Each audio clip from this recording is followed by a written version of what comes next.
माँ की कब्र के पास दो नन्ही मासूम बच्चियां थीं, फातिमा और हलीमा, बस 5 साल की। सूरज की तेज धूप में वो अपनी माँ की कब्र के पास बैठी थीं, हाथों में छोटे फूल और चेहरों पर आंसू। अम्मा वापस आ जाओ ना, हलीमा रोते हुए बोली, भूख लगी है, चाची हमें मारती हैं।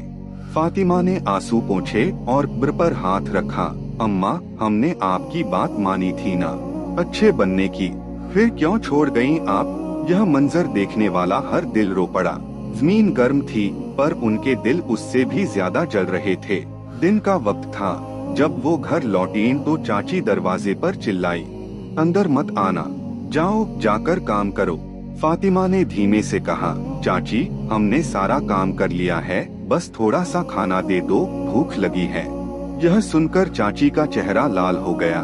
भूख तुम्हें रोज लगती है, जाओ कुएं से पानी ले आओ। छोटी सी हलीमा ने अपनी नाजुक बाहों में घड़ा उठाया।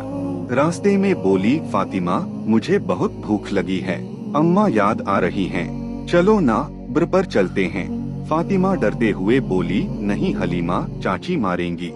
मगर हलीमा की जिद जीत गई और वो दोनों फिर अपनी माँ की कब्र के पास पहुँच गयीं। कब्र के पास बैठकर वो दोनों सो गयीं, थकान और भूख से निढाल। हवा हल्की चल रही थी, जैसे कब्र के अंदर से कोई कह रहा हो, मेरी बच्चियों सब्र करो, तुम्हारे दिन भी आएंगे।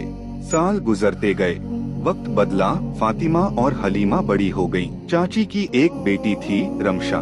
रमशा को हमेशा अपनी माँ का प्यार मिला, लेकिन फातिमा और हलीमा पर जुल्म बढ़ता गया।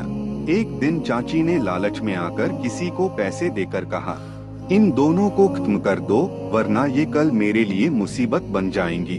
लेकिन कुदरत को कुछ और मंजूर था। वो आदमी पकड़ा गया और चाची का राज सबके सामने आ गया। फातिमा और हलीमा को एक नेक औरत ने अपने घर में पनाह दी। समय के साथ दोनों ने पढ़ लिख कर अपनी जिंदगी संवार ली। अल्लाह ने उन्हें ऐसे शौहर दिए जो उनसे बहुत मोहब्बत और इज्जत करते थे। उनके घरों में खुशियाँ, हंसी और सुकून भर गया। दूसरी तरफ चाची की जिंदगी अंधेरों में डूब गई। जो कभी दूसरों पर हंसती थी, खुद पागलपन का शिकार हो गई। उसकी बेटी रमशा उसे जालिम कहकर चिल्लाती, कई बार उसे भूखा रखती और दरवाजे बंद कर देती। चाची रोती, पछताती और कब्रिस्तान जाकर कहती, या अल्लाह, मैंने जिन यतीम बच्चियों पर जुल्म किया, आज वो खुश हैं और मैं तन्हा हूँ। आखिर में फातिमा और हलीमा अपनी माँ की कब्र पर गईं। इस बार आंसू थे, मगर शुक्र के आंसू। अम्मा, आपकी दुआओं ने हमें बचा लिया।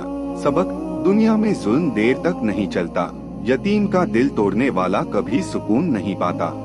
अल्लाह हमेशा मजलूम के साथ होता है और जालिम का अंजाम सबके सामने लाकर दिखाता है।